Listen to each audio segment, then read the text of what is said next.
কুষ্টিয়ার দৌলতপুর উপজেলার নতুন ঝাউদিয়া গ্রামের মিশ্র খামারি মতিয়ার রহমান প্রায় ৬০ বিঘার খামারে মাছ চাষের পাশাপাশি গরু, ছাগল, মুরগি ও কোয়েল পাখির প্রকল্প। কম খরচে বেশি লাভ করছেন তিনি, কিন্তু কিভাবে?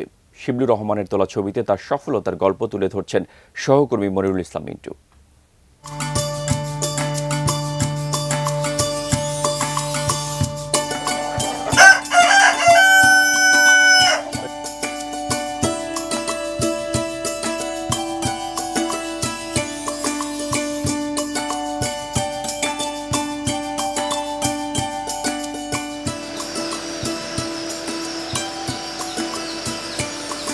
এখানে মুরগির সংখ্যা সোনালী মুরগি প্রায় ১৫,০০০ মতন। ১৫,০০০।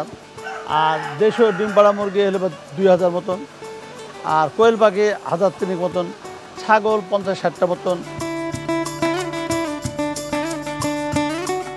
কোম্পানিতে বাচ্চা কিনতে গেলে একটা বাচ্চা দাম অনেক বেশি, যার জন্য আমি বাচ্চা তোলার মেশিন নিয়েছি, ডিম পাড়ার মেশিন মুরগি নিয়েছি। আমারই ফার্মের বাচ্চা, আমারই ফার্মের ডিম, আমারই ফার্মে প্রতিপালন।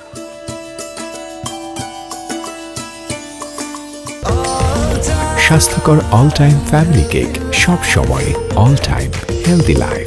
খাবারগুলো সুন্দর হইতে হবে। খাবারগুলো যত কম দামে তৈরি করা যাবে তত লাভবান হবে। আমরা যেমন একটা বাচ্চাতে ২০ টাকা ১৮ টাকা করে বাঁচতেছি এক পিস বাচ্চাতে, তাহলে সেরকমের ব্যবস্থা নিতে হবে তো, না হলে পরে ওই কোম্পানি বা কাহার অধীনস্থ থাকলে সে কোনো লাভবান হইতে পারবে না। আমার একটা বাচ্চা ৬০ টাকা কিনতেছি, আর একটা বাচ্চা আমি ২২ টাকা ২৫ টাকা তৈরি করতেছি, তাহলে আমার প্রথম অবস্থায় ৪০ টাকা সেভ হইতে। একটা কর্মচারী বেতন ১৫,০০০ টাকা, আর অন্যান্য শহরের কর্মচারীর দাম ২৫,০০০ টাকা, তাহলে আমি এখানেও একটা সাশ্রয় আছে। এখানে লোকজন খাইতে খেতেছে। কোয়েল পাখি লাভজনক, খরচ কম, লাভ বেশি। দিনের বাচ্চা হয় তার ভিতরে ৪৫ দিনের ভিতরে এরা নতুনভাবে আবার ডিম দেওয়া শুরু করে।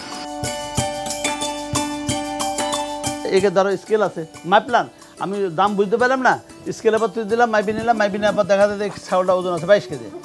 ২২ কেজি যদি সর্বশরীরে কমপ্লিট হয়, ৩ ভাগে ভাগ করি, 2 ভাগে হচ্ছে মাংস হবে। মনিরুল ইসলাম মিন্টু, এটি নিউজ, দৌলতপুর, কুষ্টিয়া।